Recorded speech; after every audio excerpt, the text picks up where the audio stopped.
Hi hello, എന്തൊക്കെയുണ്ട് വിശേഷം? എല്ലാവർക്കും സുഖമാണോ? ഇന്ന് മലയാള മാസം 1-ാം തീയതിയാണ്. അപ്പോൾ ഇന്നലെയാണ് ഈ വീഡിയോ ഒക്കെ എടുക്കുന്നത്. എനിക്ക് ചില തിരക്കുകൾ കാരണം എനിക്ക് പോസ്റ്റ് ചെയ്യാൻ പറ്റിയില്ല. അപ്പോൾ ഇന്ന് ഞാൻ പോസ്റ്റ് ചെയ്യാണ്. നിങ്ങൾക്ക് ഈ വീഡിയോ ഇഷ്ടപ്പെട്ടിട്ടുണ്ടെങ്കിൽ തീർച്ചയായിട്ടും എന്നോടൊപ്പം കൂടണം കേട്ടോ. ഇന്ന് വേറൊരു പ്രത്യേകതയും കൂടിയുണ്ട്. നമ്മുടെ അമ്മൂസിൻ്റെ പിറന്നാളാണ്.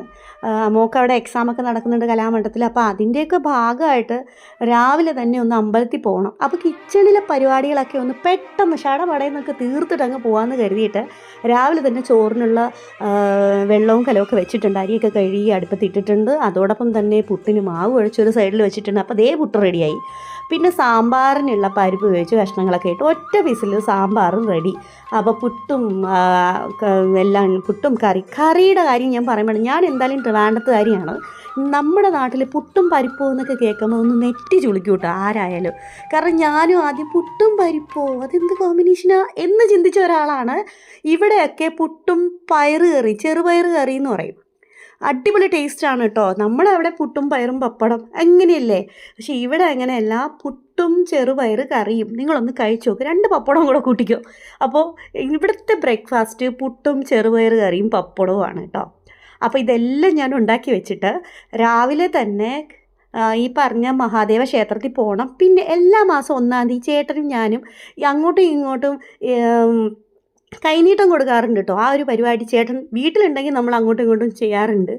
അതൊക്കെ ആ ചടങ്ങുകളൊക്കെ അവിടെ കഴിഞ്ഞിട്ട് ഞങ്ങൾ നേരെ അമ്പലത്തിൽ പോവുകയാണ്. അമ്പലത്തിൽ പോയി പുഷ്പാഞ്ജലിയൊക്കെ കഴിപ്പിച്ചു. നല്ലവണ്ണം എല്ലാവർക്കും വേണ്ടിയിട്ട് പ്രാർത്ഥിച്ചു. എല്ലാവരും നല്ലതുപോലെ ഇരിക്കാൻ വേണ്ടി പ്രാർത്ഥിച്ചു.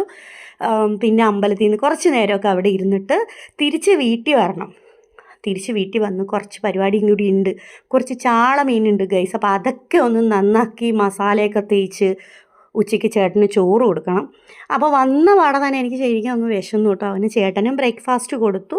ഞാനും പുട്ടും ഈ പറഞ്ഞ ചെറുപയർ കറിയൊക്കെ കൂട്ടി കഴിച്ചു. അതിനുശേഷം വീണ്ടും നേരെ കിച്ചണിൽ കയറി. അപ്പോൾ എനിക്ക് വീഡിയോ പിടിക്കാനുള്ള സമയമൊന്നും കിട്ടിയില്ല. അപ്പം ചാളയൊക്കെ നന്നാക്കി അതൊന്ന് ഫ്രൈ ചെയ്തു. അതോടൊപ്പം തന്നെ വേറെ എന്തൊക്കെയോ പരിപാടി, ആറ്റുകുറ്റ പരിപാടിയും പാത്രം കഴുകലും ക്ലീനിങ്ങും ഒക്കെ കഴിഞ്ഞ് കുറേ നേരം കിടന്നുറങ്ങി. എണീറ്റു. ചേട്ടന് ചോറ് കൊടുക്കാനുള്ളൊരു സമയം ചേട്ടന് ചോറും കൊടുത്തു. ഞാനും കഴിച്ചു. അത് കഴിഞ്ഞിട്ട് അടുത്ത പരിപാടിയിലേക്ക്. വൈകുന്നേരം ചായ കുടിക്കണമല്ലോ.